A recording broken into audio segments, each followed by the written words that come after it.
All right, number 27 says that Sally has made a scale drawing of the airplane in which the wingspan is 10 inches and the tail span is 3 inches. What is the actual tail span of the airplane?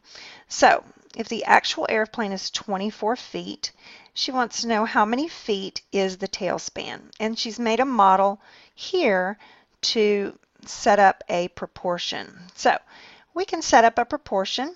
We've got inches and we've got feet, so I'm just going to turn the 24 feet into inches by multiplying by 12.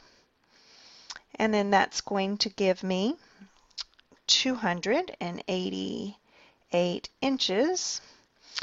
And when we set up, we can say that the 288 inches is to x as the 10 inches is to 3 inches. Then we can cross multiply. So 10x is going to equal 288 times 3, which gives us 864.